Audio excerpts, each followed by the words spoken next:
इम्तियाज अली की अमर सिंह चमकीला artist versus society का एक रियलिस्टिक डिलेमा दिखाती है, जहां एक कैरेक्टर के पास हमेशा दो कॉन्फ्लिक्ट होते हैं, एक इंटरनल, दूसरा एक्सटर्नल। चमकीला का इंटरनल कॉन्फ्लिक्ट ये था कि वो कैसे गाने गाए, भक्ति वाले या फिर कंट्रोवर्शियल येट पॉपुलर वाले। चमकीला के केस में ये दोनों ही गाने उन्हें नेचुरली आते थे, लेकिन जैसा मूवी में बताया गया है कि चमकीला अपने सुनने वालों का गुलाम था, इसलिए वो वही गाते थे जो लोग सुनना पसंद करते थे। और रही बात एक्सटर्नल कॉन्फ्लिक्ट की, तो इस पे पूरा मूवी बेस्ड है। हर किसी की ना सही गलत सोचने की औकात नहीं होती मैडम, मेरी तो नहीं है।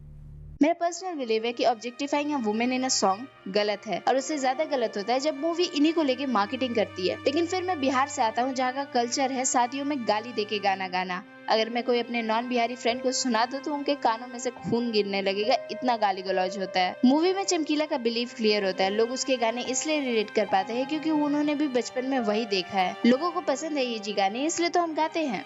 और यही मॉडर्न एंटरटेनमेंट नहीं है, अगर यूट्यूबर की भाषा में कहे तो एंगेजमेंट। दिन भर जो रील्स और मीम्स हम देखते रहते हैं, वो यही करवाने की तो कोशिश करते हैं तुमसे, रिलेट। अब तुम इस मीडिया पे आने वाले अच्छे से अच्छे रील और बुरे से बुरे रील को लेके किसको ब्लेम करोगे? इस मीडियम को जो तुम्हारा एल्गोरिदम सर्व कर रहा है, वो वही दिखा रहा है जो तुम देखना पसंद कर रहे हो, या फिर आर्टिस्ट को जो डिमांड और सप्लाई मीट करवाने की कोशिश कर रहा है।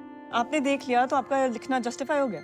जो बकवास आप लिखते अपने गानों में वो सही हो गया, ये कहना चाह रहे हैं आप? अब इस सोसाइटी को मैं क्या ही ब्लेम करूं जिसका पार्ट मैं खुद हूँ। सोसाइटी के एक्सपेक्टेशन आते हैं उनके नॉर्म, उनके रूल से, लेकिन इम्तियाज अली सोसाइटल प्रेशर को कोई ब्लैक या फिर व्हाइट शेड में नहीं दिखाते हैं, बल्कि वो कनेक्शन दिखाते हैं उस सोसाइटी का जिसने चमकीला को एक्सेप्ट किया और किसने रिजेक्ट किया। चमकीला के तवे दंगों के टाइम ज्यादा बिक रहे थे, इसका कोई मैथ या कोरिलेशन नहीं है, बस एक एक्सप्लेनेशन है कि स्ट्रेस के समय सोसाइटी एंटरटेनमेंट की तरफ झुकती है। एग्जाम्पल के लिए कोविड के टाइम पूरा इंटरनेट बैठ के डलगोना कॉफी बना रहा था। लोग चाहते थे कि चमकीला सभ्य गाने गाए, लेकिन फरमाइशें उन गानों की होती थी जो सभ्य नहीं अश्लील होते थे। हम गाने बजाने वाले हैं, हमारा काम है गीत गाना, तो हम गाएंगे।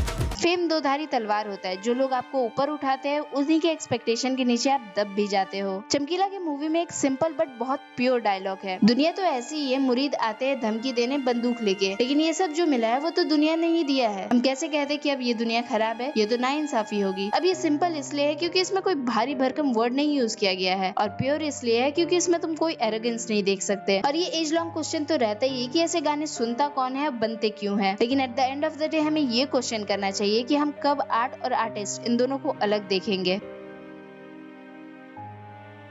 आई नो ये वीडियो बहुत छोटा है, बहुत लेट भी। जब मैं चमकीला मूवी देख रहा था तो एक चीज जो सबसे शॉकिंग लगी कि इसके स्टार्टिंग के क्रेडिट में एनिमेशन डिपार्टमेंट को अप्रिशिएशन दिया गया था। मेरे को लगा स्टार्टिंग में जो हल्का फुल्का एनिमेशन है उसके लिए, लेकिन बहुत अच्छा लगा ये देख के कि animation through out the movie बहुत प्रॉपरली यूज किया गया है। कोई तो है जो इनोवेटिवली एनिमेशन को यूज कर रहा है, वो भी लाइव एक्शन में।